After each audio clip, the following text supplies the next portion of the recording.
right, friends, hope you're going well. Today's episode with Darren, it is, as the title says, all about finding employees in this industry, and maybe this will change your mind on a few things. Just really briefly, this is another one of those business episodes that it might not be for everybody, and that's totally fine. But because it's one of those episodes that's not really for everybody, the best way, if you like this content and you want to keep this content going, jump on our Patreon, because these are not the sort of episodes that are likely to get a billion hits. And to help keep us making this content, that sort of support is very appreciated. All right, welcome to today's episode of the Australian Lawn and Garden Podcast. We got Darren back again. Darren, are you sick of me already? I won't say that on air, Luke, but I'll talk to you privately about that. Okay, should No, have talked about that. always enjoy catching up with you. We started talking about this yesterday, and the phone call to discuss, just like it was supposed to be a brief phone call to discuss the podcast, and it went for like half an hour. And it's like I 20 feel like minutes. both of us have got like a lot of pent up, good stories and things like that need to get out there. And so for those, you've obviously clicked on the link, seen the title, but the podcast we're going to talk about today is how to find employees, and I guess how to become a business that can attract great employees and people who actually make your life a more enjoyable life as a business owner, a more sustainable life as a business owner. So you're not just chucking people on who end up needing more management than it would have taken to do the job. And for those who haven't listened, well, let's start with this. Let's start very briefly with our experience. Darren has been in business for his whole career. A lot of it is in marketing and things like that. He's now a business coach and focused on that sort of work. But there was a season in Darren's life where you were managing a staff of 60, 70, 80, not in the lawn care or garden industry, but a lot of experience with employees. Do you want to touch on that really briefly to give people who may have never heard of you before a bit of context about your story, Darren? Yeah. So I was what you're alluding to. I was an operational director for a training organization in the UK, and we had, like I said, 70, 80 staff. Staff from actually all over the world. So we had to recruit them, we had to manage them, we had to train them. So yeah, I did that for 8.5 years. So a lot of experiences, a lot of stories, lots of good stories, a lot of bad stories. And so I learned a lot about staffing through that. And now at the moment I'm helping other businesses with those experiences, just with marketing, with recruiting staff, with getting their business in shape to actually be able to hire staff. So yeah, it's great to be with you again. So my experience, for those who don't know as well, is very simply that I've made every mistake there is under the sun.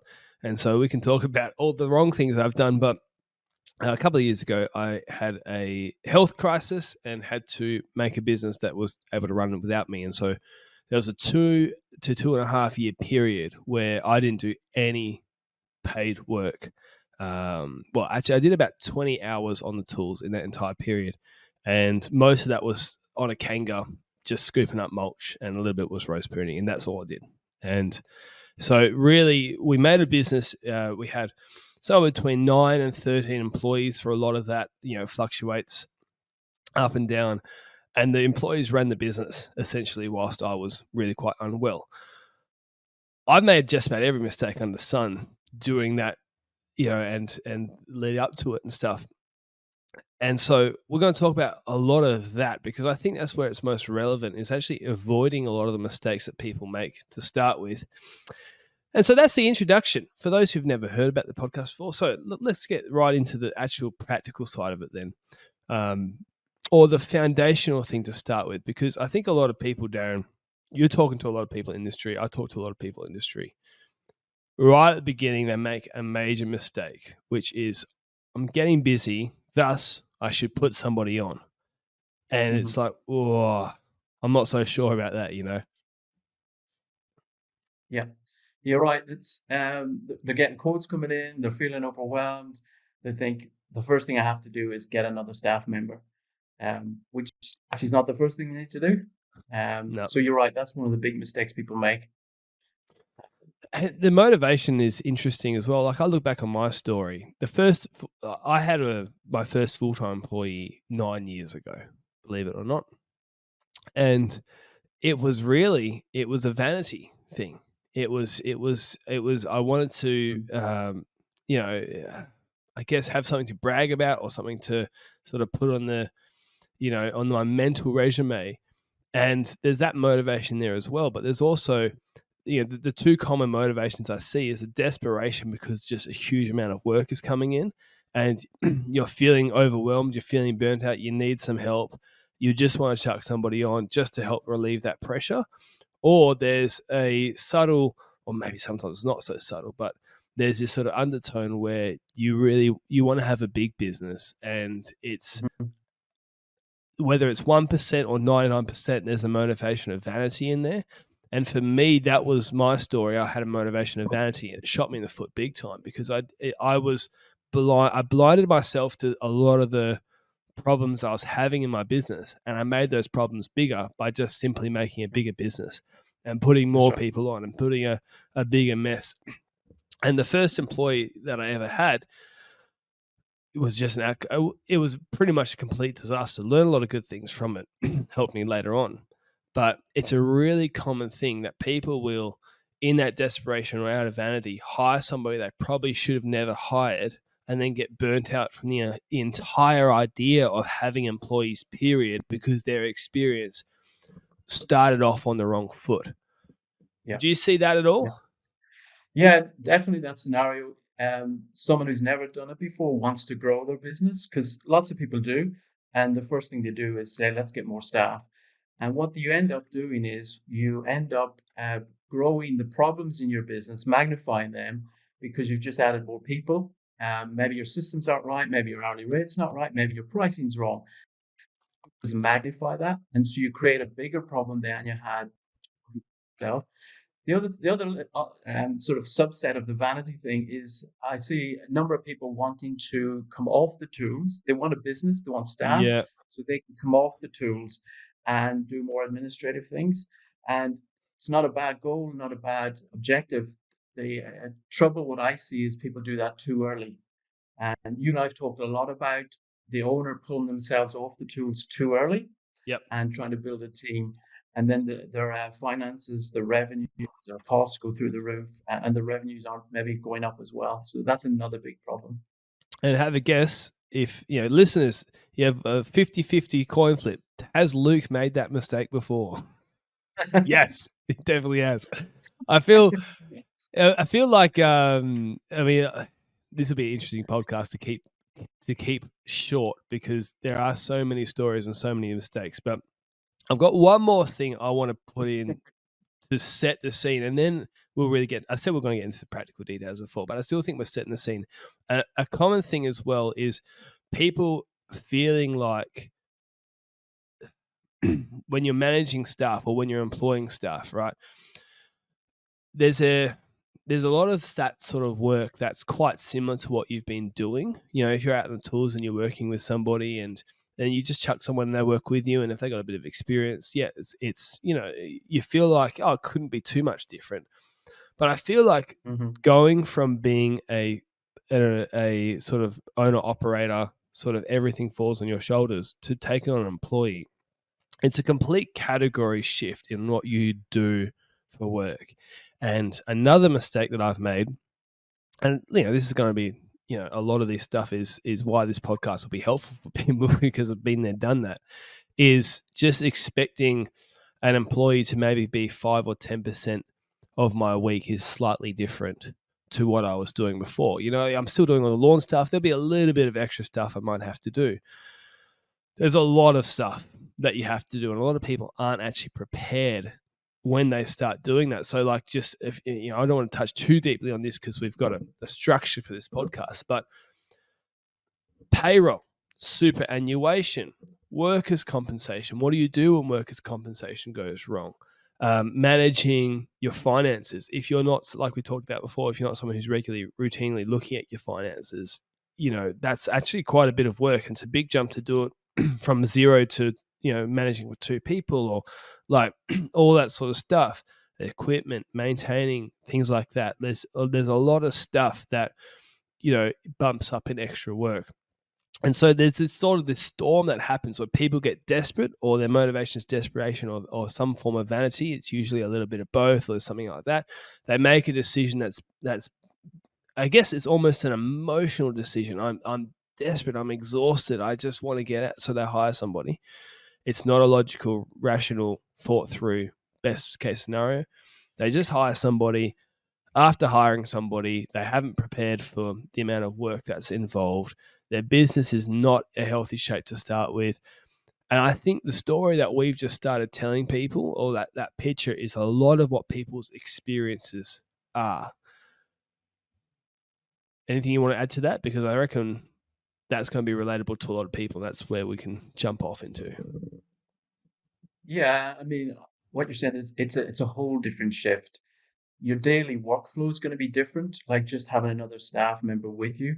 What happens when they turn up late? What happens when their attitude isn't right? What happens when they Yeah. don't do the job right? Suddenly, your focus, your attention isn't on knocking out the job to the way you were doing it by yourself, to suddenly having to train someone. Maybe you're not the type of person who's good at coaching or who's good at training, and then you expect too much from your employee. So there's a lot of, it is a big shift. And I think a lot of people don't understand that, don't realize that before they get into it. They just see the problem. I need, I need to cope with all this work. But before getting there, there are a couple of strategies that you can employ first. And there's certain things you can do to get your house in order before you bring your first staff member Yeah. on, Yep. which will make hiring much easier. It makes having someone much easier, and it makes the likelihood of them sticking, first of all, Yep. attracting the right person and Yep. sticking with you much easier. So I think we're going to talk about a few things in that to do with your business first before you go. Or let me go and put an ad out and get someone. Yep. Well, I think that now, that 11 minutes, that is the foundation of, I think, the story of the industry. Hopefully that's relating to people. Hopefully people are like, okay, cool. Now, how do we get out of this? So let's jump into that bit now. All right, friends, quick interjection into the podcast. Just to remind you that if you are looking for some great lawn care products, jump on the Lawn Shed. It is truly a business I believe in. All the products that we use in terms of fertilizers, herbicides, and things like that are all stuff you can get from the Lawn Shed. I've been exclusively using those fertilizers this year, and I'm finding really good. And so, look, jump on there. They're full-on professional products. They get amazing results. And if you're the sort of person who's looking to get those sorts of results at your client's property or your own property, try them out. So the first thing that I see commonly is you want to get an employee, you want to help people out. The number one problem I see, firstly, is if your finances are in order with yourself, they're probably not going to get better when you put somebody else on. And you might have a bit of a little gremlin, a little bit of a little demon there, and you can turn that into an absolute monster if you grow too quickly, and you've got to deal with that first. So before we get into anything else, you do need to understand your numbers. You need to make sure that you're actually making a profit. And if you are not profitable, you need to understand that putting somebody else on will not fix those issues. And that's a trap that I've seen a lot. It's another mistake that I make, thinking all I need is do extra sales. If I just get some extra sales, things will work out, Hmm. Yeah, I mean, look, there are $1 million businesses that are not profitable. Mm-hmm. There are $1 million businesses with 20, 30, 40 staff who are not profitable. So the scale doesn't make you profitable. It's the structures, it's getting your pricing right, your costing right that makes you profitable. And if you can't do that for yourself, then it's unlikely you'll do it for one when you have one, two, three staff. You will, like we said earlier, you will just magnify that problem. And you will find that this is sort of, it's interesting that we've done it this way. It wasn't really intentional, but my third or fourth podcast was how to get your pricing right. And then not so long after that, we did a podcast with you on how to get $100 an hour clients. And the reason is that a lot of people, when they get their pricing right, they find that they need to get $100 an hour roughly to be a profitable business. We then did a Mhm. podcast on AI and higher quality services, which was really about making yourself efficient and increasing the quality of your services to help you get more, income or return on investment, more efficiency. So if you have set those things up in place, you actually are probably in a Mhm. good position to hire someone. So you've got your hourly rate right. You're starting to get clients coming in who are hitting that target hourly rate. You're becoming more efficient and you're getting better services. Then you can start doing that. Now, if you're someone who maybe you're new to the podcast, you haven't listened to those episodes, keep listening to this one. It's going to be good, but go get those things right before you jump onto anything else. Now, you said Mhm. to me, Darren, that there's this common thing that you're seeing in the industry, which is that a business owner, after all the hours that they're doing, they might have some staff. Well, you tell me what you were seeing what we talked about yesterday. Yeah, so I've seen a case where you can hire staff and they end up earning more than you are. So if so you bring on staff, let's say you're paying $30 an hour, $32 an hour, whatever, then you've got all your costs. And what most majority of business owners in lawn care and gardening in Australia, they end up what they call profit is the amount of money that they pay themselves at the end of the week, the month, whatever's left over. Yep. Okay, which is a bit of a trap in itself because inevitably, maybe you've bought equipment and there's maybe when you wanted to grow, you bought some equipment and you've leveraged that a little bit, and the monthly payments. When you put it all together, you might actually be earning less than $32 an hour, which means your staff can be earning the same as you or more, Yeah. and you're not taking any of the risk. Um, so not only do you not have a business that's working, you have a badly paid job. Yep. So And that's one of the key and that problems. is really common too. So Right. you need to get your finances right before you jump on anything else, and get your good clients coming and get your marketing systems right. The way I look at it is it's like building the foundations of a house, right? The bigger the house you want to build, the deeper your foundations have to go. And the foundations of a healthy business are things like having a good marketing system where you're getting regular clients coming in, having a good Mhm. pricing so that you're actually making good profit and plenty of profit off people who might potentially work for you if you're going to hire somebody in, having good systems of communication with your clients, because you chuck another person in there, it's going to be more complicated. And so those are the foundations of a really healthy business, and then that foundation is strong enough to carry things that are put on top of it, right? And I've talked Mhm. about this before as well. Another way to think about it is thinking like a table. If you got four sturdy legs on a table, you can jump on that table. Those strong legs can handle it. If you have two barely hanging on legs on one side of the table, you Yeah. rest a book on it and the whole thing falls over. And that's sort of like Mhm. what it is with business. Is that if you think of the four legs of a table as like your marketing, your accounting is another one, your operations and your communication, right? And then your actual quality of service. You need those things worked out, right?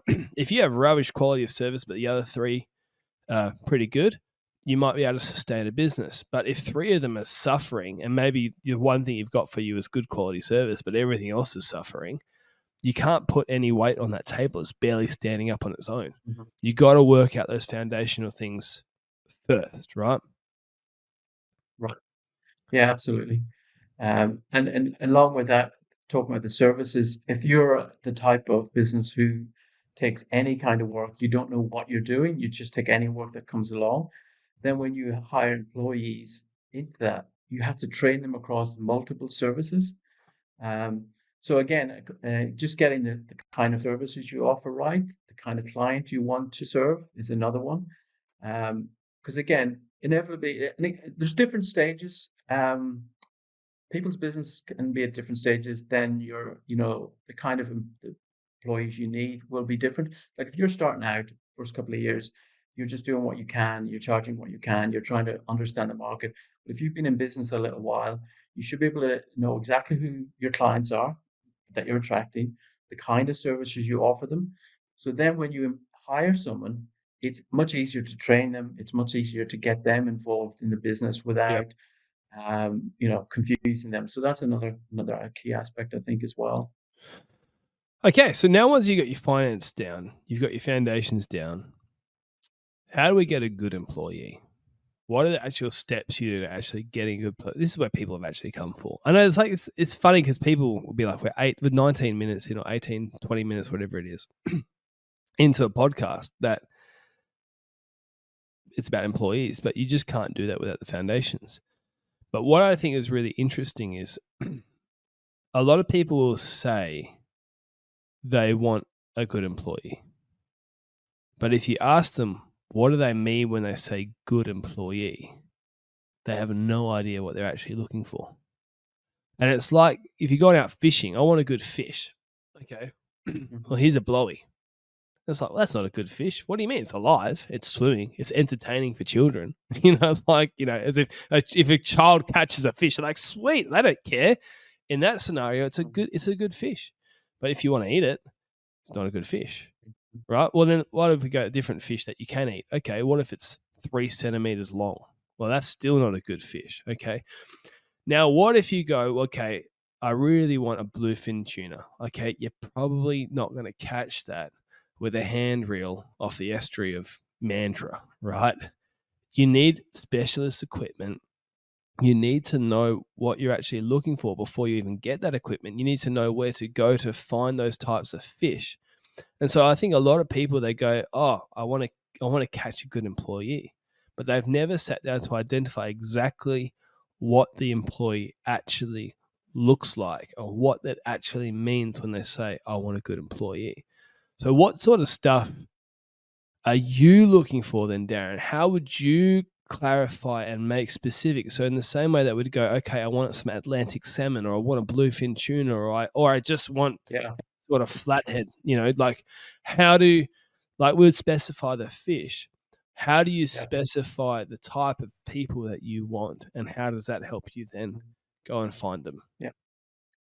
I think one of the things I've learned when I was running as an operational director, we hired lots of people, and what what you start off hiring for is what you call a skill set or aptitude, you Mm-hmm. know, and then you see all the adverts. Have you got experience lawn mowing, edging, snipping, that kind of stuff?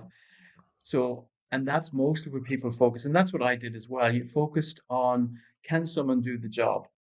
But after hiring a number of people and then having to fire a number of people, I totally changed. I started to hire for attitude first, right? Mm-hmm. And then, I mean, obviously they have to be able to do the job, but Yep. for me, over a number of years, having to deal with people problems and people not doing the job they were hired for, even though they had the skill set for, Yeah. but their attitude was wrong. Their character, their value set didn't align with the company. So that sort of realm, some people think that's a little bit, soft skills of that. But in the end of the day, my experience was you end up spending 80% of your time with employees dealing with employees that aren't working out well. You spend 80% of your time dealing with that stuff rather than the fact that they're not cutting straight or they're not doing because that side of it is actually quite easy to train if someone is reasonably competent, but the attitude stuff is very difficult to train. Yep. It's almost So like that's that's what one of the things. it's like the parents or the scenario they grew up in sort of set that into motion. And to expect that in a business you're going to be able to change somebody, this is decades, years and years and years of a culture essentially that they've grown up in. And to try and change that because you're with them, you know, as a boss, you might Yeah, only be with them 5, 6, 7 hours a week, depending on how the business is structured. right. You're not going to Hmm. change that.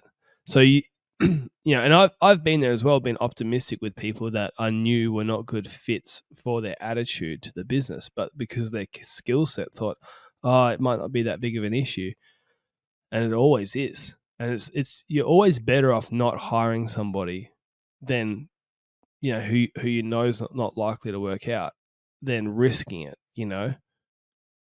Yeah.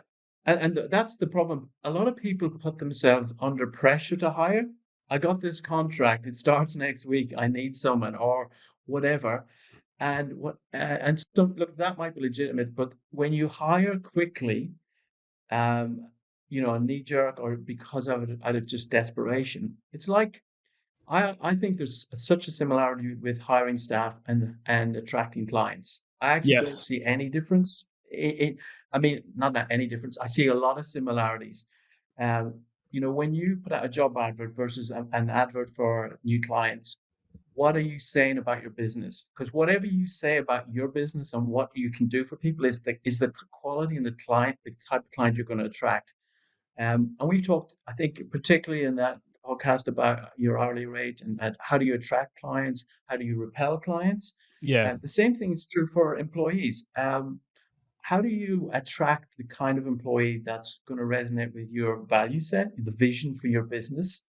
And if you don't have a vision for your business, then I would encourage you to start thinking about it. Like, because I think one of the other problems in this industry is everyone thinks they're just cutting lawns. They're Mm. just doing that kind of service. And I'm talking to a lot of people who now are saying, no, we're not just doing that. We're giving people their free time back on a Saturday or the weekends. We're improving people's lifestyle by creating nice outdoor spaces for people to enjoy and that kind of thing. So by by putting that kind of message out, even when you're advertising for Mhm. staff, will attract a different type of person. I think that we're getting down this. I think we're starting to shape this a little bit to go, okay, who are you really looking for? And then how do you really attract that in? So in the fishing analogy, okay, that's always hard talking Right. about. Like, okay, I want a bluefin tuna. And by the way, people, I know nothing about fishing, right?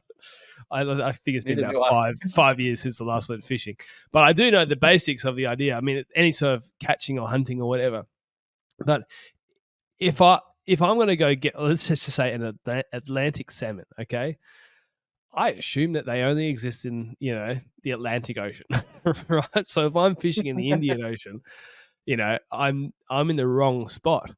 And I know that a lot of these, just from the things I've seen on YouTube about these, they have those reality fishing shows that they put on the internet, or they might on the Discovery Channel and stuff like that. That there's certain fish that it's a massive trek with a huge ship and a whole lot of effort fish, and it's worth it in the end because you can get that. But standing on the end of a jetty and hoping that your little pink fishing rod that you've got is going to catch that fish is optimistic is a nice way to put it. But what we find is a lot of people will go, I want a great employee, and then they just go chuck a job on Seek, and you go, hold on a second, how do you know? I'm not going to answer this right now. We'll take a step back. But the question you've got to think about yourself and try and answer yourself as we're talking about this: how do you know that that's even where the employee you want is? Mhm, And that mhm. was something I never questioned for, I would say, 7 years. 7 years, 8 years, maybe even. I just put a job on Facebook, or Seek. People even do it on Gumtree or something like that, and just assume that that's where they are. That's where the fish are. And you're casting and you keep pulling up blowies, and you realize, no, okay, I need to actually do something different. I want to take a little bit of step back because that's where we're going, people. But we still need to talk a little bit backwards about, or take a step backwards to make this make sense. You want a good employee. People are saying, yes, I want a good employee. Okay, what do you mean by a good employee? Okay, let's get specific because the type of things I hear, you tell me if there's anything you want to add to this, Darren. The type of things I go, Mhm. people will say, I want someone who's hardworking. Okay, what does hardworking mean? And Yeah, I yeah. mean that literally because sometimes when you say, I want someone who's hardworking, you're talking about their physical capacity. Are they strong? Are they fast? Are they efficient? Right? Sometimes you're actually talking about their mental, are they a complainer? Are they a whinger? Somebody might be slow, but they're incredibly hardworking, and you actually don't want the speed. You actually care about the attention, or so not the attention, the attitude behind that, you know. And there's all these different things that you can. I'll add a few more, then you add some, Darren. But like, I want someone who's a hardworking, or I want someone who's on time. Okay, what does on time mean? Yeah. Do you mean I want someone who's 15 minutes early? Do you want, like, if I say 8 o'clock, if they rock up at 8 o'clock, but they're half asleep and they're a bit grumpy, is that what you really want? Like, get specific with it, because I think that's the case, is that people, they have these vague general goals, and that's why they just do vague general fishing, or vague, they're putting their lure out, they're putting their. So, what are other things that people are saying to you? This is sort of what I'm looking for, and it's just vague and it's not really helpful. And how can we make that specific? Look, I think even a step back, I think there are a lot of people who don't even categorize what you've just said. They just want a body to That's turn true. up and That's do true. some work. Yeah. Do you know what I'm saying? Yeah. Like, I mean, I've definitely heard that because, and I think that comes from, because I think everything you said comes from the owner themselves. I want someone like me, right? Yeah. Hmm. And you know what I mean? I think often, and that's not a bad place to start. Um, but like you said earlier at the start of this, when you hire that other person, the other thing I've actually heard is, um, I've heard people say, I've never appreciated that the person I hire is treating it like a job and not because the owner treats them like a contractor, Yep. right? Like I expect them to be enthusiastic, I expect them to do everything great, Yeah. but I realized that they're here because it's a job for them or it's a career or to start thinking about it from their point of view, the employee's point of view. Hmm. And when you've never employed someone, that's a big leap Hmm. because you're thinking selfishly, I want them to do this, this, this, and this for my business because I want to grow my business or I want to do this. Yeah. But so going back to what's a good employee, I think first of all you have to shift your mindset to think actually start thinking from their perspective as well. I mean, you obviously need to think from your perspective, but start thinking from their perspective. But like I said, often people don't even think about. I mean, the classic things: punctuality, initiative, that hardworking. Those are the classics. But beyond that, I don't think a lot of people think much about it. They want someone to turn up. Will they push them over for 5, 7 hours a day, whatever it is? Yeah. Um, because they just have this desperate need to get someone. That's someone maybe hiring their first hire. Hiring your third, fourth, fifth hire is a completely different scenario. And that's why the cycle keeps going, because it's sort of like the you paint the picture is okay. We started earlier. We're desperate. Our finance might not be quite right. We just want a body. Do you breathe? Okay, you qualify. Can you physically do this job? Okay, and are you in need of a job? Okay, that's the category that we need. And then, so we got looking for that. And then we start hiring someone. We realized that wasn't enough. That wasn't specific enough. And then what happens is you probably commit to some things because you got this employee and maybe you should have never had them. And then what happens is that employee starts getting horrible. You start hating the situation. They're hating the situation. They quit. You sack them. Something like that goes on. Now you have all these commitments. You have all these contracts you were doing, all these residential clients that you said you're going to come up to, and you can't. You feel really uncomfortable getting rid of all this work.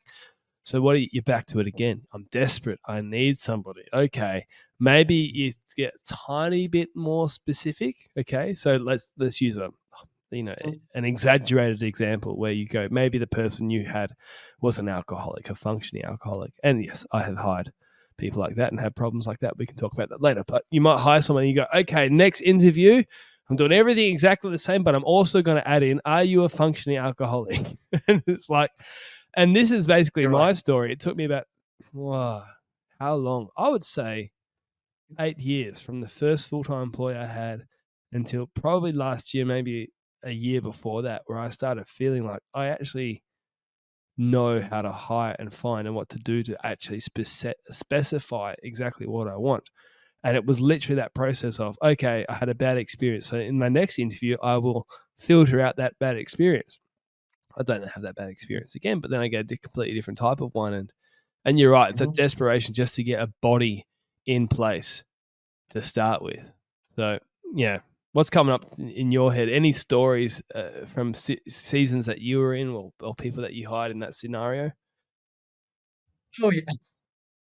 Look, I've made probably as many, if not more, mistakes as you have, Luke. When you have like the size of the organization we had, when someone leaves, if they're in a key role, so I had sort of a management team as well, and the gap that they leave. So suddenly you've got all their time to Hmm. fill, and maybe they're not maybe it's a specific role or whatever. I mean, there's general roles and specific roles, but when you would need someone in a specific role, the desperation's even higher because what I did, I felt the pressure as the operational director that if that area is not being covered, I had to do it, right? So there was seasons in my time there that I was covering I had, say, a certain amount of departments that I was running and heading up, and I had a managing team. But then if a manager left or a team member left, I then had to cover another area and then another area. So the Yes. pressure builds up. So it's very real. The pressure is very real. And so in the scenario you've said, if you have taken all these extra clients on, so suddenly you know you can't service them yourself, you need another person, then the pressure and the experience is way worse than before you hired your first person. Yeah. And you go, I'm never doing this again. I'm just going to go back. And I think a lot of people do this. They go the toe dip, they hire the first person, or maybe they hire two people. Doesn't work out, and they go, I'm just going to stay small. And that's not necessarily the wrong thing, but in the heart of hearts, they still want to grow business to a bigger size. So it's a very real pressure. So I've had many situations. I've had situations where I had chefs who, you have 130 people need their food, Yeah. and you've got two chefs, and they're fighting like cats and dogs, Yeah. like literally throwing stuff at each other. Gee. Imagine two Gordon Ramsays in the kitchen having a go at each other, and there's 130 people need their Oh, food. So that kind of pressure when you hire people, yeah. look, all of this isn't to say you shouldn't hire, but it's just showing the reality. Um, so then, like you said, you go back to the drawing board and you put in these extra things um, that filter out maybe a few things, but it doesn't solve the problem. All right. Let me do my number one thing that you should do once you got your finance, everything we talked about already. We're ready to hire. Here's how we specify exactly what we want. Get out a note, right? And I'm going to write these things, not recording them on camera, but I'm going to write them out so we can revisit them. I know a lot of people are listening to this, but when you get a chance, go write down exactly through this list of exactly who you want, and we will start specifying. And you're going to see in about 5 minutes the difference between what this does to how you specify someone who you want and what a general view will do. And you can just see, even before you hire somebody, how much of a difference this will make. And this is about 7 years of mistakes that led to this, right? It's probably going to be a lot more simple than what you expect, but it's powerful. So let's start with this.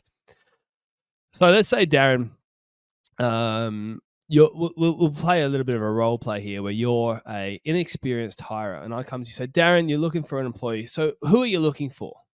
Give me some vague ideas of what you might be looking for in a gardening employee, right? Yeah. So I want someone who's punctual, someone Okay, who has punctual. one I'm year right. experience. Punctual. Yeah. I'm writing that down. Okay, punctual. Okay, that's the Okay. first thing. What's the second thing we're looking for?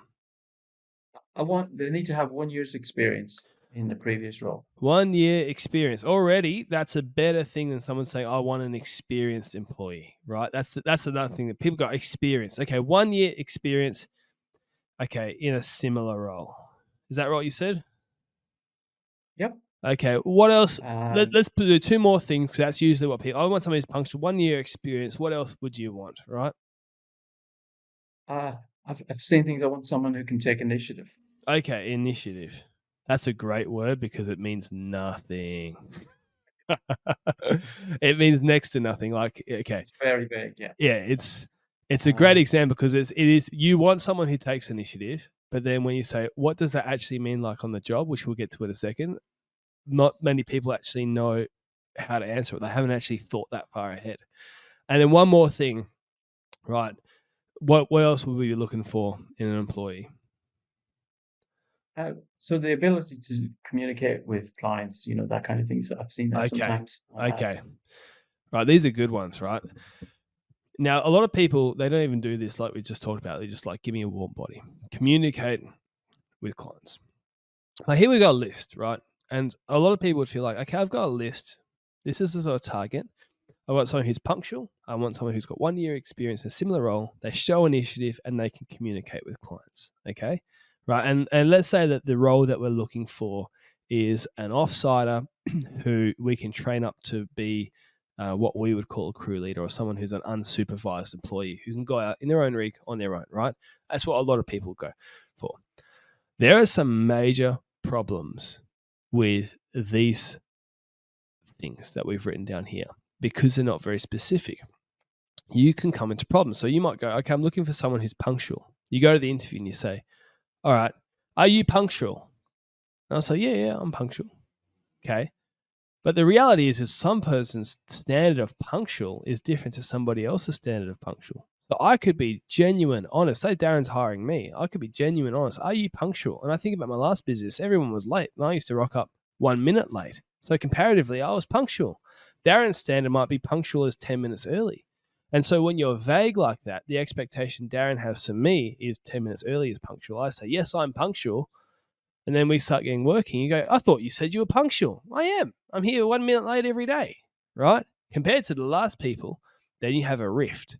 1 year experience in a similar role. Okay, that's a lot more specific than what we just talked about punctual, but it still is actually quite vague because you might say, well, you've pushed a mower. Okay, all right, yeah, but what sort of clients were you working with? All that sort of stuff, right? Were you doing the edging? Maybe someone was an offsider for somebody else, but they never did the edging. The other guy always did the edging. They might have a year experience. They've hardly ever touched an edger, right?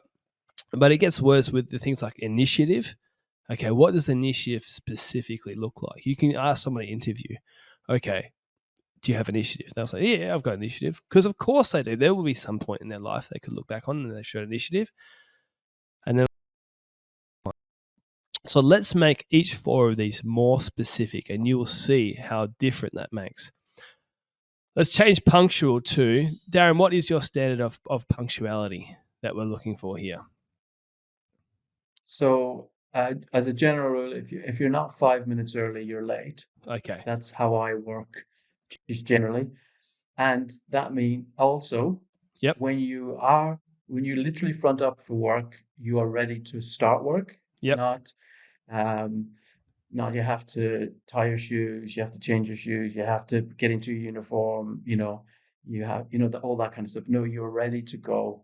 Yep. So you're actually ready to start work at the time that you arrive at work. Okay.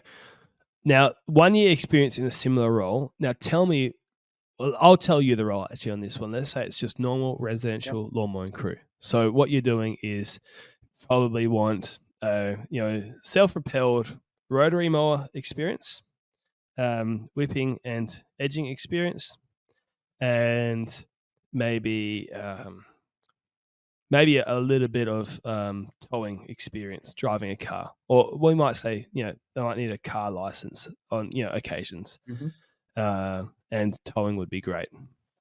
So that's now more specific. Now let's talk about initiative. I'll tell you about my initiative stuff that really annoys me is when you're doing a lawn and there's like, say, cooch growing through the paving or kikuyu or something growing through someone's paving, and it's 5-10 centimeters from where you're whipping in the lawn and you don't show the initiative to just whip that little bit there, right? So I'm going to say extra whipping just to make that a bit more clear. Another bits of initiative that would annoy me in a business is like notes on the app. So if you had a conversation with the client, now we have an admin team, might be a little bit different, but let's say you have a conversation with the client and the boss isn't there, just to show some initiative and write down that conversation happened in your notes or something like that, right? That also comes down with communication with the clients. The next thing, any other little bits of initiative that you hear complaints from or stories of with people in the industry? I mean, you hear all sorts of stuff to do with it's not even initiative. It's not even doing the basic job. So, um, I mean, I think when you're talking about something like initiative, it's good maybe to give two or three examples. So, because sometimes you get staff who take too much initiative, and they're off doing things they're not actually supposed to do as part Sure. of their job. Yep. You know, and I think I know you've had at least one person like that when you hired someone. Um, so I think it's just again maybe it's being more specific or rather than using buzzwords, maybe just write a little sentence. These are the kind of things we expect from people who work at Silverstone Gardening, Yep. and give some scenarios, some examples. Yep. That paints it better than using buzzwords like initiative and good communicator, that kind of stuff. So the last thing I write down with the communication with clients, because I'm going to read this out and compare the two and contrast the two, and you can see the difference. But communicating with clients, I'll write down this really briefly. I might be like, always respectful, right? And we already wrote the notes stuff. All right. So we'll put those two together. Always respectful. And when you have a conversation when someone's not there, you write some notes down so we don't forget those communications. So let's compare these two. For those who are thinking about hiring, you might want to put 10 things on your list. We've only put 4 for now, just for the example. But hear the difference between this. I want someone who's punctual, with 1 year experience, who shows initiative and can communicate with clients. That's quite vague and it opens up to a lot of people. What if you say, I want someone who is always 5 minutes early to work, except for external circumstances, right? And is ready when they get to work. I was telling Darren that we've had 2 employees over the years who would drive to work in thongs or sneakers, would get to work like spot on the start time, and then come and sit on the couch that we have at the warehouse and put their boots on. And it would take them 5 minutes just to put their boots on because they're chatting or whatever. And so in practice, it was the same as being late. But you got someone who's always 5 minutes early. They're always ready to go. They've got 1 year experience with self-propelled rotaries, whippersnippers, a car license, and the ability to tow would be nice. They show initiative through little extra services, like little bits of extra blowing down, whippersnipping, and taking notes. And the communication with clients is always respectful. You have that list. Now when you interview people, well, it might give you an idea of where you might find that person. Now, I think that's a more possible person to employ because the experience is very low. But you might get the idea that go, okay, how much is this type of person actually out there in the industry? Probably not a lot. If someone's stuck, especially with the always respectful and the initiative stuff, you might get someone who's 5 minutes early and they can use a rotary, but they don't quite have the communication skills or the initiative you're looking for. So you might realize this is quite rare or valuable, this person. And the other thing is that here's a really interesting note. Even though this is just an offsider, do you think in this current market, this person is just sitting out there twiddling their thumbs looking for a job? I actually say that not only is this person hired, they're probably not the strongest, but a fairly strong person on the team that they're already a part of. And so you put that on there. Think about this. So say you're trying to steal someone from me, and I've got someone who's punctual. They're always 5 minutes early. They're always ready to go when they get to work. They've got experience with a rotary, everything. They show initiative, and they're always respectful with their clients, right? They do the extra whippersnipping. They take the notes. Do you think I'm going to want to let that person go? They've already got a job. And so this is the thing. This is why we said throwing a thing out at Seek, are you going to find the person? Because it's highly unlikely that somebody even that simple exists on Seek in this current market. They probably already have a job. Sure. Right? Yeah. Now, I'll add to this. Let's say this to me, that job that we just talked about there, that's an offsider. What if you're talking about someone who is a crew leader? You might say punctual is now 15 minutes early because you got to make sure the car is ready before the rest of the crew rocks up. You might say, I want 5 years experience and a little bit of diagnostic experience, right? The initiative is probably very similar, a little bit more, but the communication is much higher, right? Let's say now we go, I want someone who's always 15 minutes early. They've got 5 years experience and can you diagnose some simple problems. They show initiative, and they're fantastic at communicating through messaging, talking with the client. They know how to do that sort of stuff. Even that is pretty vague. We could get more specific, but it at least paints a picture that this is more like an Atlantic salmon than it is like, just a blow of puffer fish on the jetty. You've actually got to go out. You got to get in a boat and you got to go find that type of person. I think this is where people go wrong. They're trying to find people. They're trying to find really good fish just in the local pond, right? You've got to really go out there and then find something that's really attractive to that type of person, Mhm. And I think what you're saying, Luke, is, and I just want to reiterate it, that the person you're most likely looking for already is employed, particularly in this market. And I'm talking to a lot of people who are looking to recruit, and it's very challenging. But there are some people who are attracting lots of people because they've got what we talked about earlier, right. They're more specific. It attracts someone who's actually got all those characteristics. If they say they're not being treated well, they're not getting the right pay, their conditions aren't right where they're at, and you put something like that out, then you're more likely to attract them. But the chances are they're already working for someone. That's it. And so then this is how I go about it. And I wish I knew this 7 years ago, right? 100%. If you guys are just starting out and you start just doing this, there's a lot more we're going to talk about in this podcast, but you just start with this. We assume you got your foundation right. So we talked about this. Then your first step is, as specifically as possible, what do you really want, right?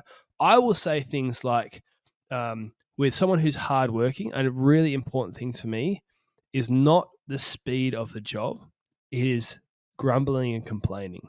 Grumbling and complaining to me is something that is a bit like a cancer on a team. If you have somebody who is always complaining, like let's say I'm working with somebody and whenever it was 36 yesterday, I think here in Perth, it was very hot yesterday, right? I don't mind us having a whinge about a 36-degree day, but if every time it's hot, we're always whinging, right? And the whinging brings down, it's not like a funny, oh my goodness, it's hot, I'm melting here, like, normal stuff. It's starting to bring down, you guys know what I'm talking about. That person is actually really difficult in this industry because there's a lot of rain in winter. There's a lot of hot days. There's cold days, right? Days go long, things go wrong. You might have been hoping to get home and watch Days of Our Lives or whatever it is on TV, and all of a sudden, things are, running behind, and you're going to miss your favorite TV show. And that's not really relevant with the internet anymore, but you get the idea. Like someone starts whinging about that. Well, we're all in the same boat. We're all working together, and you're the one who's making it worse. I will write that sort of stuff, and then I will say in my interview, like I would ask a question like, do you consider yourself somebody who is able just to grin and bear it and move on, or are you somebody who likes to verbal process how things are going? And I'm talking about that in a lighter way for them. I'm not saying, "Oh, you're a whinger," right? But if they're like, "Oh no, I do like expressing, like I just like getting it out there, getting it off my chest," okay, then I might talk to their last supervisor and I might be really blunt with them and say, "Is this somebody who likes to complain a lot when things go wrong?" And that's how you filter out that person. And if you never thought about that, you would never ask that. Talk about being punctual before, the same sort of thing. You might be like, okay, for us, our standard here is 5 minutes early for someone in your role all the time. Obviously, we've got space for if, something happens on the road or whatever like that. Is that something that is going to come naturally to you, right? A question like that, and people will go, yeah, no, I'm 5 minutes early, totally fine, no stress to me. Some people, you see it in their eyes, if they get through the interview and you go call their previous boss or reference and go, hey, is this the sort of person who's always 5 minutes early, no matter what, right? Or is this the sort of person who would like to be 5 minutes early, but is a bit disorganized, Now you start filtering out those things. If you write 7, 8 things down, you want things like that, you can filter out those people. And what you will find is, I think that you might have started off this process with an idea that you could just put a job on Seek and pay someone $26 an hour. And you'd be like, oh, I should be able to find someone who's punctual, got a year experience, shows initiative, and communicate. But now you realize, no, I'm looking for something really rare. I'm actually looking for something that's more like a unicorn. And so I need to up my pay to match that. And I need to up my communication and my interview skills so I can filter out the people who don't fit that. Mhm. And I think you've touched on pay there a little bit. I think a lot of people would listen to this and say, "Well, I'm not paying higher rates. I'm just trying to pay the minimum," which in my view is, and we've talked a lot about this over the years, that's a huge mistake because you, if you want, there's a cost to hiring someone. Yes. And again, I know I've talked to some just people recently who've been hiring. The amount of effort, the amount of time, the amount of distraction from your job to actually hire someone to go through the process, to answer the calls, to do the interviews.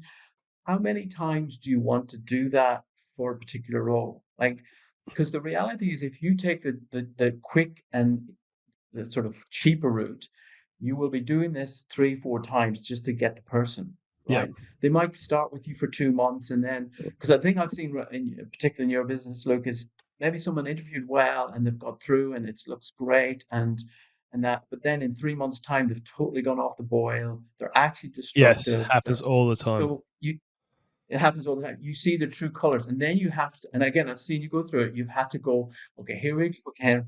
And I've had the conversations with you, and it's tiring and it's wearing. And but I mean, because of you're the kind of person you are, you push through, you kept going. But I see a lot of people who wouldn't do that, and they go, I'm just not doing this anymore. Yeah. But if you put in place some of the things we're talking about to try and weed out, to filter, which again is what when we talk about marketing for clients, you Yes. have to filter your clients, you have to qualify them.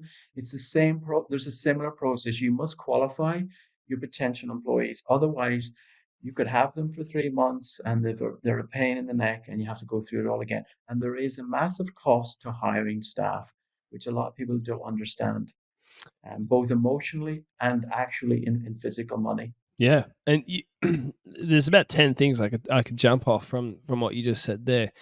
But the ultimate thing that you got to keep going back to is if you don't have your money right, okay, Hmm. and you are desperate, I hope people can see now the problems that will cause because you will skip that vetting process and you will end up losing money off that employee and it'll be a terrible experience. If you're in a healthy position, profitable, wise with your business, and then you write it out specifically, you might go, okay, I thought I needed to pay, $25 an hour. Yeah, that's not legal anymore, I don't think, but not for a casual. But let's go full time rates. You might be like, oh yeah, 50 grand a year, which is $25 an hour. That was what I was thinking I'd roughly pay, maybe 55 for someone who was a little bit more experienced. You realize you're not going to attract the person that you want for less than 70, maybe. And then you go, well, Hmm. I've been basing all my finances off this lower rate. Hmm. Maybe you Right. need to spend a year, and I mean that, a year Yes. upping all of your prices another $20 or $30 an hour before you hire somebody. And the difference for you would probably be $50,000 in profit, right? Compared to, $50,000 more profit. I've pulled that off the top of my head, but it's not an impossible number because let me explain. If you're paying somebody $50,000 a year, right, you have the ability to get that work. That means that you can filter your clients a little bit better. If you just stayed on your own, you got $50,000 more work a year that you could say yes or no to. If you're on your own, you don't have to accept it. And that means you can up your rate, really up your rate, up your rate, up your rate. And maybe you could get to a point where instead of losing $20,000 over a year with an employee, which I've done, right? People might find that crazy. I've definitely done that. You might get yourself $30,000 more profit, $30,000 in Yeah. saving before you hire that person. So the overall is, yeah, you've made $50,000 more, from that sort of process. And my first full-time employee, the reason why I'm saying that sort of number, that's probably what it was for me. I lost $27,000 off them in a year and a half, right? And there was other circumstances going on which, led to that. But I could have easily not just lost $27,000, but made profit. And so the difference would be 50, 60 something $1,000 in that time frame. Yeah. Yeah. Yeah. So is there anything else that's coming to your mind? No, on that one. No, I think that's covered that one pretty well. Well, I'll tell you a story. So let's reiterate: you got to get your foundation right, and then once your foundation is right, is what sort of questions and who are you exactly looking for, and then you might need to go to places like trade events or social media or things like that, where you will find people who are already employed and be able to have conversations with them about what it would take to hire a person like them. Maybe not completely blunt at the beginning. That's probably too forward to start with, but you can start moving in that direction. But I'll tell you a story. This is one of the biggest hiring successes I ever had, right? It happened this year. We were looking for somebody to replace somebody, and like everybody, was struggling to find somebody who had the qualities we were looking for. And one of the stories I often tell for my employees, I do it every single time I hire somebody now, is I talk about that our business is like Ferrari. We're not like Hyundai or Toyota. And what I always say is, if you look at Hyundai and Toyota, they're fantastic businesses. I drive a Toyota. I think we have three. We have three Toyotas, right? I love Toyota. Nothing wrong with Toyota. For who I am as a gardener, that's what I want. But that is the sort of thing that is for a mass-produced market, is supposed to meet a lot of people. As a business, Silverstone Gardening is not for the masses. It's for the top, 1%, 2%, 3%. And in that way, it's like a Ferrari. We're expensive. It takes a long time. It's something that's going to be very high quality, but we're not as easily accessible, all that sort of stuff. And so because that's how we are as a business, we need employees who are like that. And that sort of statement attracts a certain type of person, because it's somebody who's maybe they're working at the council and they might have one or two sort of parks that look really good, but 80% are rubbish. They go, man, I would love to work. And they see the photos of what we do and they see all sorts of stuff. So it attracts the right type of person. And it's a non-financial incentive, which is really important when trying to hire people. But it also repels the wrong type of people. And if you're just honest and upfront with people, a story like this might happen. So I had this lady, she did the interview. She had a lot of experience, 15 plus years experience, but she was working for a company that does more sort of, cheaper work, sort of to a price point, lots of sort of slashing, all that sort of stuff. And she seemed a little bit rough around the edges, but as a person, and so I don't know if she's exactly the person who I want, but she's definitely not got any red flags, no total red flags for me. And so I was going to go call her, her, what's the word, last supervisor. I called the last supervisor, and last supervisor starts pulling out some red flags to me that I'm sort of like, okay, I'm not going to hire this lady. Before I had a chance to call the lady back, like, a couple of hours or not even that long after I had the call with her supervisor, this lady who applied for us called me up, and she said, I wanted to thank you for, taking the time and all that sort of stuff, but I've realized that I'm probably not a good fit for the business, so I'd like to withdraw my application. And what she said to me, she goes, I like what you're doing, but I was thinking about it, and to be honest, I'm a bit more of a Hyundai than I am as a Ferrari. I'm reliable, but I'm not really that high end. I'm not really, that type of person. I probably wouldn't be a good fit at this business. And that's basically the message I got from a supervisor. And just being open and honest and specific about exactly what you want. The people filter themselves out sometimes. And, I probably wouldn't have hired that person because of what the supervisor said, but I didn't even need the supervisor in the end. The questions we asked were specific enough to filter out somebody who probably was a nice person and a good fit at a different business, but not a good fit for us. Yeah, yeah, it's a fantastic story. And I think, and I know the background to how you've developed those questions through your experiences you've gone through, you've honed those. And just on questioning, one of the things I would say is I've seen a lot of people who do interviews.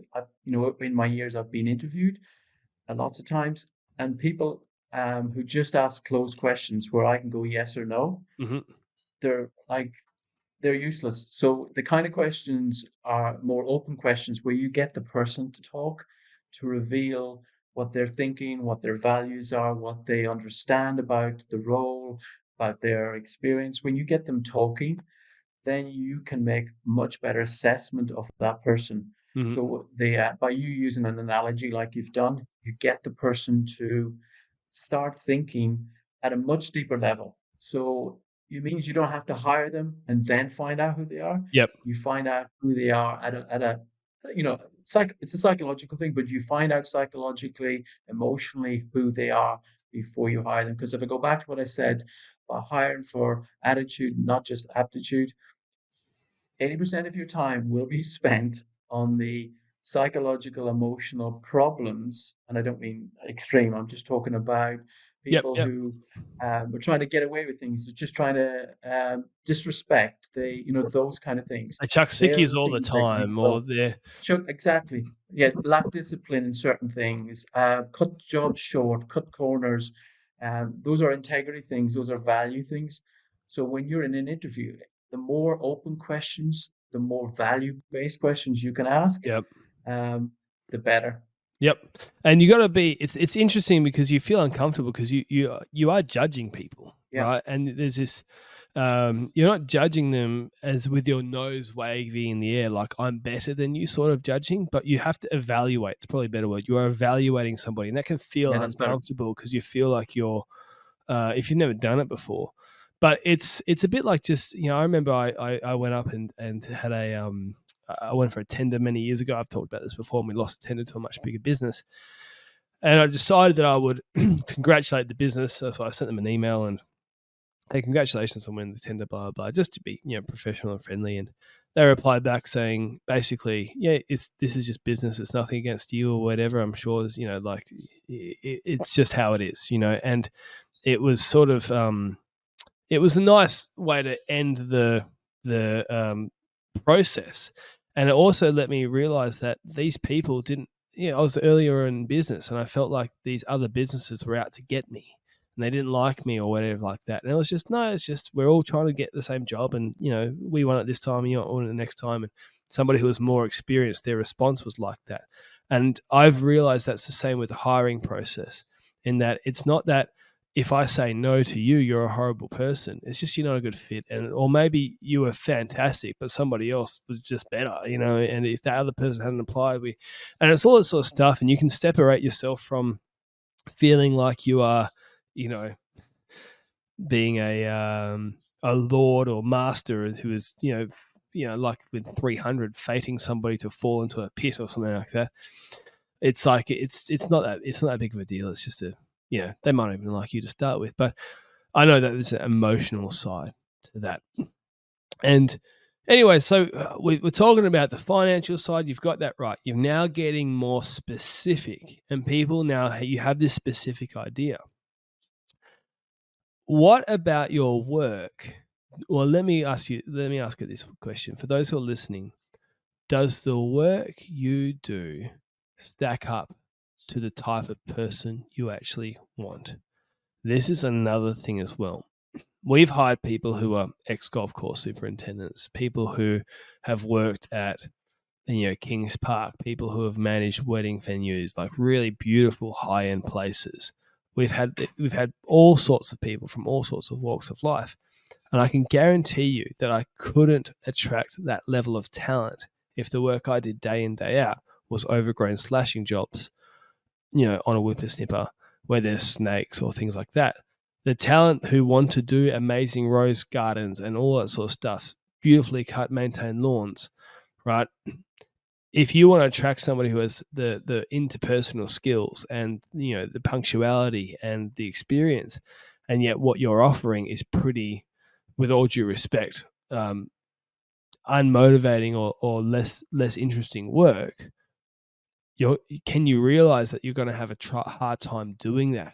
And maybe the type of work you're doing is really work that you're almost never going to find the perfect person for, because it's just not that attractive to somebody who you really want. Mm. I think you're touching into something there where people are struggling to find anyone or to find, I mean, you're talking about finding the right person. But what you're already communicating to the outside world through your website, your social media, whatever it is probably your biggest asset when recruiting staff. Hmm. because who doesn't check someone's social media? Who doesn't check their website? Who doesn't check the reviews?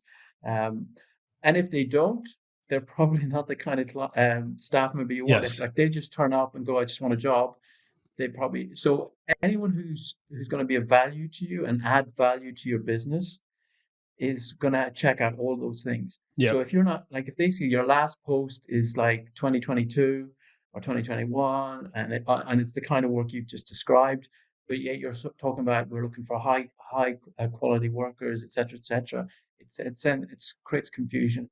Yep. So again, it's like we said before, recruitment is marketing. It's all about marketing. It's all about communicating, and you can't change, your Facebook feed if all you've been putting up is slashing photographs and that kind of stuff, and Yeah. suddenly you want to Exactly. hire in staff. So that's the consistent story that you put out, which is, um, it's to be honest, it, with the accessibility of social media and that, it's more important today than it's ever been. Yeah. And like what you were saying is there like the people who, and this is uncomfortable for some employers too, is like if you want a really great staff member, they will have options and you have to almost sell them. It's not the market where it's the other way around, where you have to be like, I've got a job and you should grovel at my feet to offer you a job. It's the other way around. It's like, we've got to come up with Right. solutions that are really attractive because there are not many staff members out there that can do that sort of stuff. Yeah. If you've made it really specific and you might go, okay, like the first thing we said is maybe your pay wasn't good enough to attract those people. Well, maybe the type of work you're doing isn't good enough to attract those type of people too. And maybe long term, if you're thinking, I want to have fantastic staff and you're currently only able to afford $25 an hour and all you do is overgrown lawn cleanups, right? You might need to spend a good chunk of time turning that business into down a different path, down a different direction before you can do that. And you can imagine if you got someone who, let's say, someone who's been working on a golf course, they're not a leader or anything there, and they're looking for a new opportunity. So they're a great employee. Maybe there's no room for growth, and so they're looking for somebody else. This is the type of person who will actually apply, by the way. This is a great example. Or someone who's worked at a nursery and there's only 3 leadership positions above them, and they've all been there for 20 years and they're not going anywhere anytime soon. They're the type of people who you can take and who will be fantastic opportunities. So let's say they're working at this nursery, right? And they see what you're doing. And let's say there's 2 businesses, your business and another one down the road. And you might be offering $75,000 a year and a work vehicle, but all you do is overgrown slash jobs, right? And the other person might be offering $65,000 a year and no work vehicle, but they do fantastically maintained, beautiful work for, some fantastic high end clients. Can you realize, or hopefully you can realize, that the money is not the only thing there? There's actually incentives in the in the quality of work. So you might be out there going, I'm offering fantastic money and I still can't find people. Maybe that's your problem. Maybe it's not. Maybe there just isn't no one right now, or you're looking in the wrong area. But hopefully this is a lesson that I learned early on, is that, the type of work I was doing was just like everybody else, and it wasn't really attracting those type of people. Mhm. Which again comes back to a fundamental question, marketing question, which is how are you different? How is your business different from anyone else? Um, do you see yourself as just another Me Too lawn and gardening company? And if that's the case, then you're competing with a lot more people. But if you get more specific, more specialized, you have a clear understanding of who you like to serve, who your clients are, the kind of work culture you want. And by the way, those kind of things are becoming much more attractive now because, Yes. like I said, like work culture, is it a fun environment? Is there opportunities for growth? Is there opportunities to take on more responsibility? I mean, lots and lots of research done now saying it's money is only, I mean, always only been one component, but it's becoming less important Yep. because people are looking at better experience when they spend 8 or 10 hours of their day each day. And I think the whole COVID thing, work from home thing, has made a big shift. It caused people to reevaluate what is it I'm looking for in a job, in a role. Yep. It's not just anymore. Yeah, and those are the other things as well. Like, and this is massive. This is why I was saying it's going to take forever to get through this podcast, or like, we couldn't cover everything specifically, but I think we're slowly starting to sort of, a bit like how Michelangelo might have carved an image out of marble. It takes a long time, but hopefully we're trying to sort of show you this picture, very slowly reveal like this is a sort of a way of thinking about it. You can't just chuck out a job charging what you charge and expect a great staff member to land on your plate. I mean, it's possible that could happen, but you may as well buy a lotto ticket. Like, if you want that sort of profit margin, like, it's not, and it's, and look, let's give some context. I think I've said this before on the podcast as well, but last year, so 2022, we had some major issues in terms of staffing numbers. It was the hardest time to hire people in 36 years. We had a lot of contracts we had to get.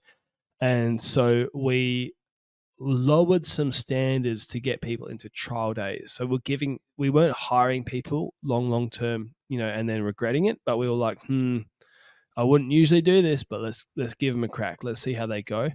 We had 16 people last year who worked for us at some point. Most of them, I think about 11, were on trial days, and it just didn't work out. And we did everything that we're talking about here. We were offering better money than what people were getting elsewhere. We had interesting marketing, all that sort of stuff. Now, some of those people would have been great in maybe the business that you're running, that if you're listening to this, it was just that maybe they weren't a good fit for us. But it is a very difficult market. So even if we're doing all this stuff and we're not finding the people that we needed, you've got to understand that you might need to do a lot more work on the back end before you even get that. I want to show you some pictures as well here. I don't know if you remember these ones, Darren, but this is a picture for those who are looking on YouTube. This is my setup when I very first started. This is from 2014. It's an X-Trail, a very simple trailer. And that's one of my nicer lawns that I did back in the day. Yeah, it looks pretty good to me, all things considered still. But do you think I'm going to attract a golf course superintendent if that's the work I'm doing and that's the vehicle? Probably not. If I go over to here, this is a picture of Elliot. You guys heard me talk about Elliot before. Elliot's all over our marketing. This is just a picture of him in our outfit doing some gardening. And you get the idea that, yeah, that's a lot more. It's a professional photo. And we have all these sorts of photos posted everywhere over our social media and our website and things like that. So it just looks, it's the same business. It's just 8 years between those two photos, I believe, something like that. So you can see how we progressed and matured. But just being realistic, you've got to have some nice, clean, crisp marketing to attract the right clients and the right staff. Anything else you wanted to add to that, Darren? I don't think so. I think we've covered quite a few. I mean, when I think if people are struggling to find people, that they have to look at. I mean, obviously everything we've been talking about, but what are they communicating? Are they advertising? Are they looking in the right places? And also, I would encourage people to think totally outside the box. You know, I mean, I'm sure people look at their networks, um, but start thinking in different ways where you might find people, because you also get people looking to change careers. That's they're fed up maybe in a certain role, and I don't mean within the gardening industry. Maybe they're in a different industry. Maybe they want to give something where they're not maybe Yes. tied into a desk all day long, Yeah. or they're fed up being on the computer all the time, or that kind of stuff. So there's just maybe little ways you can think about within your own network. Is there people who could connect you? Is there training colleges where people are training in this, but and would look maybe they don't have the experience, but they're already training. Yep. So yeah. And then I think the last thing that we've got to touch on is, well, there's plenty of things we could talk about, but I think the other thing you got to think about is once you hire somebody, now what do you do? Because it is common for you to think that you'll hire somebody. I thought this beginning, you hire somebody and then they you give them a couple of weeks training and then they just do the job. And the reality is that there's a lot more involved to that. So I think there'll be a lot of people in here who wanted an employee, and this might have completely turned them off ever hiring anybody. And you know what? That's probably we've probably done a service to you. You might have heard how difficult it is to hire people and gone, I don't have the energy for that. And I understand, and maybe that saved you a year of difficulty there, Mm-hmm. What Yeah, sort of things? sure. It's about, You go, yeah. sorry, I was just going to say it's about being absolutely in reality. And like we've already said at the start, uh, your first hire is not going to necessarily be what you think it is. Mm. So it's not replication of yourself. It's someone else with their own what they've got their own careers, they're selfish about themselves. So it's about how you can accommodate them into your business. And that can be a whole new world for someone who's used to working by themselves, getting things done efficiently. Suddenly you've got this employee who's slowing you down, Yeah, they're slow. but Yeah. you think you need to, think you need to hire them, or you think you need to have them to grow. So yeah, if that's you and you've realized, actually, you know what, I'm not ready. Maybe it's not put you off totally, but it's made you go, I'm not ready yet. I need to get these 3, 4 other things in place first, so that then when you do hire someone, your experience is so much better, and not that you'll necessarily hit a home run, but you could probably have a really good experience, and you can actually instead of making so many mistakes, you can actually grow your business, take it to at least the next step. Yep. And I would say that that's exactly where we're at right now with Silverstone Gardening. We had a season where we had a bunch of staff members, and people who listen to every episode, they would have heard this before, but we had some major problems in terms of one of our main guys had a workers' compensation injury. And a way to think about profit margins, people, is if you've got 10 days in a fortnight and you're making 10% profit, right? You're only making money on the second Friday of a fortnight. All those other 9 days are paying expenses. If that 10th day gets rained out, or you lose an employee, which means you can't do 1/10 of your work, then you're not profitable anymore. And then you get desperate to hire people and things like that. That was essentially the situation that we were in. You built up a business that all those numbers, don't take those numbers to heart, because it's not that simple. But the concept is the same, that by not having enough employees, you don't make the same profit, or you even make losses and things like that.